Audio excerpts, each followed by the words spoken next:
Hello Manish. Hello. हाँ, तो मनीष, जैसे कि स्टूडेंट्स को तो मैंने बता ही दिया है, लास्ट वीडियो में भी हमने बात की थी कि नाइपर के बारे में ही, नाइपर को लेके ही नेक्स्ट वीडियो में हम डिस्कस करेंगे। सो आज नाइपर के बारे में सबसे पहले तो स्टूडेंट्स को यही बता दीजिए कि नाइपर होता क्या है। फर्स्ट ऑफ ऑल, नाइपर का मतलब है National Institute of Pharmaceutical Education and research.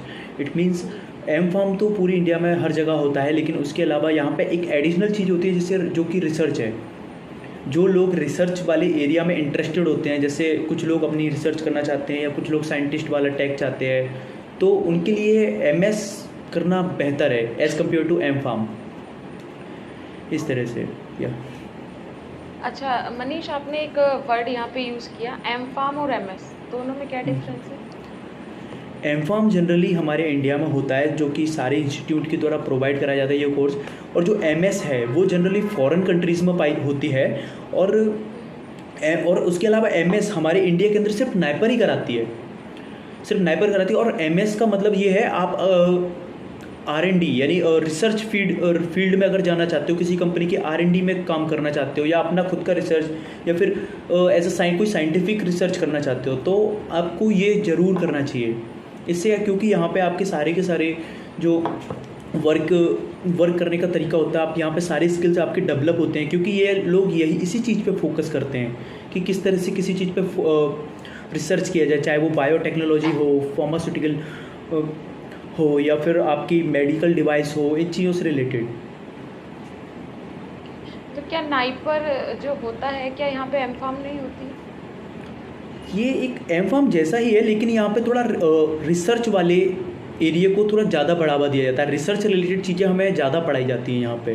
मतलब थियोरिटिकल के से अगर हम कंपेयर करें तो प्रैक्टिकल नॉलेज यहाँ पे ज़्यादा दी जाती है। हाँ, नहीं, थ्योरेटिकल बोल भी सकते होती है हैं? यहाँ पे, साथ के साथ अपना प्रैक्टिकल भी कराया जाता है यहाँ पे। प्रैक्टिकल के साथ में हमें अपना एक टॉपिक मिलेगा जिस पे अपने को वर्क करना रहता है, और टाइम टू टाइम यहाँ पे अपने क्लास प्रेजेंटेशन एंड लास्ट में थीसिस डिफेंस होता है। तो उस हिसाब से हमें प्रिपेयर करते हैं हम खुद को। और यहाँ की फैकल्टी भी इतनी अच्छी है कि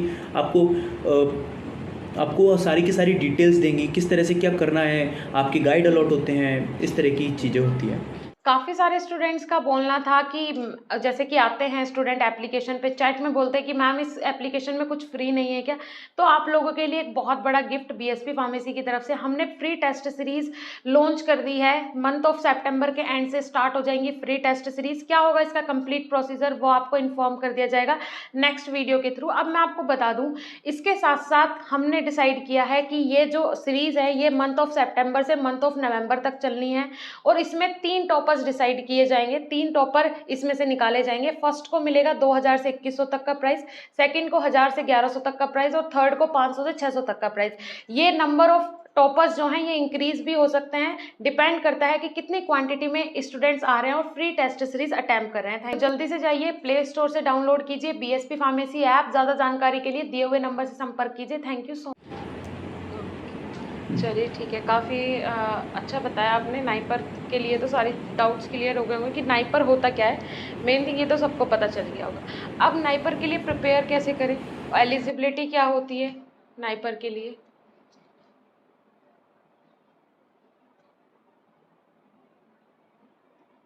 हम्म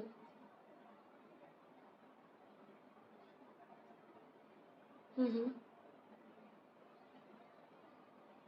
हम्म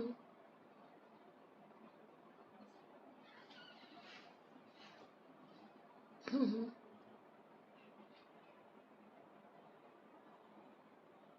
हम्म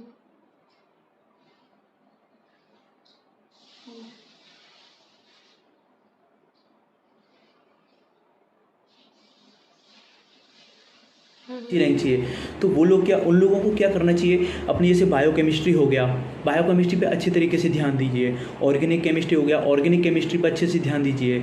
उसके अलावा अपने कुछ रीजनिंग पे भी थोड़ा ध्यान दीजिए। ज़्यादा हाई लेवल का नहीं, थोड़ा लो लेवल की कुछ अपने रीजनिंग को सॉल्व करने का तरीका स्टार्ट कीजिए। और क्या रहता है, और जैसे आपके USFDA अप्रूवल ड्रग कौन कौन से बैन हो चुके हैं, कौन से अप्रूव हुए हैं, न्यू ड्रग कौन से अप्रूव हुए हैं, इस टाइप की चीज़ें हमें पढ़ना चाहिए एक गुड रैंक के लिए। और इसके लिए जैसे कि मतलब प्रिपेयर स्टूडेंट को कैसे करना चाहिए, प्रिपरेशन के लिए आप उन्हें क्या बताना चाहोगे? Main preparation. ये है कि जैसे प्रिपरेशन में अपना ये भी आ जाता है कि उन्हें कब से स्टार्ट करना चाहिए इसके लिए। हाँ, देखिए जीपेट और नाइपर में एक डिफरेंस है। जीपेट में आपको 125 क्वेश्चन मिलते हैं 3 आवर के लिए, और नाइपर में आपको 200 क्वेश्चन मिलेंगे फॉर 2 आवर के लिए।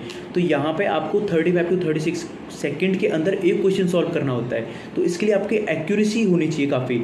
यहाँ के क्वेश्चन जो एज़ कम्पेयर टू जीपेट देखा जाए तो काफ़ी ईजी होते हैं। अब क्वेश्चन पढ़ोगे आपको डायरेक्ट आंसर मिल जाएगा अगर आपके कॉन्सेप्ट अच्छे हैं तो यहाँ पे एक्यूरेसी मैटर करती है। और तो मोस्ट ऑफ द सब्जेक्ट लोगों के जीपेट के टाइम पे ही पढ़े हुए होते हैं, लेकिन आपकी कम समय में आप कितनी एक्यूरेसी देते हो ये डिपेंड करता है नाइपर के एग्ज़ाम के लिए। बाकी मैं आपको सब्जेक्ट बता ही चुका हूँ कि किस तरह से हमें प्रिपेयर करना चाहिए एक अच्छी रैंक के लिए। नॉर्मल रैंक हर कोई लेके आता है, बट अच्छी रैंक भी ला सकते हैं अपन। और जो साथ में जो सब्जेक्ट होती हैं, छोटी माइनर सब्जेक्ट होती है, माइनर सब्जेक्ट पे भी हमें अच्छी तरीके से ध्यान देना होता है जो एक अच्छी रैंक लाने के लिए। चलिए ठीक है। उसके बाद मैं आपसे पूछना चाहूँगी कि जैसे कि आपने इसमें ये तो सारी चीज़ें बता दी, उसके बाद सैलरी मेन थिंग होती है कि स्टूडेंट कोई भी कोर्स करता है, प्रोफेशनल हो या कोई भी कोर्स करता है, तो मेन होता है जॉब के लिए, और जॉब में सबसे ज़्यादा ज़रूरी होती है सैलरी। तो सैलरी क्या मिलती है अगर कोई नाइपर का स्टूडेंट है और वो भी नाइपर मोहाली का कोई स्टूडेंट है, तो उसे सैलरी क्या ऑफ़र की जाती है? एक छोटा सा आइडिया दे दीजिए, कंफर्म तो नहीं बता सकते हैं कि क्योंकि हर इंडस्ट्री का अलग अलग होता है, लेकिन एक आइडिया अगर हम कंपेयर करें नॉर्मल स्टूडेंट से और एक नाइपर मोहाली का स्टूडेंट। बिल्कुल। जनरली आप एम.फार्म करेंगे किसी प्राइवेट इंस्टीट्यूट से या फिर ऐसे इंस्टीट्यूट से जिसका नाम ज़्यादा नहीं है, तो इस इंस्टीट्यूट से अगर आप सीधे इंडस्ट्री में जाते हैं तो आपको ज़्यादा अच्छी सैलरी नहीं मिलने वाली। अगर आप उसकी जगह आप किसी नाइपर से करते हैं, जैसे नाइपर मोहाली, हैदराबाद, अहमदाबाद से करके यहाँ से पास आउट होकर किसी कंपनी में अप्लाई करते हैं, तो आपको एक अच्छी सैलरी मिल सकती है। अगर आप MBA से हैं तो obviously last year NIPER Mohali से MBA से 28 लाख की हाईएस्ट गई थी पैकेज। और उसके अलावा यहाँ से कोई जो बंदे R&D में जाना चाहते हैं उनकी भी 4 के अराउंड जो कि स्टार्टिंग होती है। एक्चुअली जो 4 होती है हमारी, जैसे मान लो R&D में 4 से स्टार्ट हुई है, 4 लाख की पैकेज उसको मिला है, तो इसका मतलब ये नहीं कि उसको उसकी सैलरी बढ़ेगी नहीं, नेक्स्ट ईयर भी इतनी रहेगी, ऐसा नहीं होता है। ये हमारा कुछ ट्रेनिंग पीरियड होता है स्टार्टिंग में कंपनी में, तो उस टाइम हमारा सैलरी पैकेज जो रहता है वो थोड़ा कम होता है। जैसे ही आपकी ट्रेनिंग खत्म हो गई उसके बाद आपकी सैलरी हाई कर दी जाती है। आप अपनी डिमांड भी रख सकते हैं कि मुझे इतना चाहिए, तो उस हिसाब से आपकी कंपनी भी सुनेगी, क्योंकि आप नाइपर पास आउट होते हो, आपको प्रीफरेंस दी जाती है as compare to other people. ठीक है, मतलब अगर अदर पीपल से हम कंपैरिजन करें, अदर स्टूडेंट से कंपैरिजन करें, तो उसमें एक नाइपर के स्टूडेंट को बहुत ज़्यादा प्रेफरेंस दी जाती है। हाँ बिल्कुल जी। उसके बाद नेक्स्ट क्वेश्चन ये रहे कि नाइपर में सिलेक्शन का प्रोसीजर क्या हो? फर्स्ट ऑफ ऑल आपको एग्ज़ाम क्लियर करना होता है, उसके बाद आपको आपका रिज़ल्ट आएगा कि हाँ आप क्वालिफाई हो चुके हो। एंड क्वालिफाई होने के बाद आपको एक प्रेफरेंस चूज़ करना होता है कि हमें इस कॉलेज के इस डिपार्टमेंट में जाना है। जैसे आपका बायोटेक हो गया, सिटिक्स हो गया, ETF हो गया, आपका कोलॉजी हो गया, मेडिकल डिवाइस, इस तरह से। और ये डिपार्टमेंट हमें किस जगह पे चाहिए, प्रेफरेंस देनी होती है हमें। जैसे नाइपर हाजीपुर हो गया, कोलकाता हो गया, अहमदाबाद, मोहाली, हैदराबाद, इस तरह से। तो हमें प्रेफरेंस चीज़ चूज़ करनी पड़ती है, फिर रैंक वाइज वो सारे बच्चों को अलॉट होती है। और हाँ, और उसके बाद जैसे अपन प्रेफरेंस चूज़ करेंगे उसके कुछ दिन बाद हमें कंफर्म हो जाता है, हमारे पास एक मेल आता है इंस्टीट्यूट की तरफ से कि आपको ये डिपार्टमेंट इस इंस्टीट्यूट के अंदर आपको अलॉट हो चुका है। चलिए ठीक है, मतलब ये कंप्लीट प्रोसीजर है सिलेक्शन का। उसके बाद मेरा जो नेक्स्ट क्वेश्चन रहेगा कि जैसे कि आप नाइपर में अभी हो मोहाली में, सो आपको क्या लगता है कि आपका डिसीज़न कितना सही है वहाँ जाने के बाद?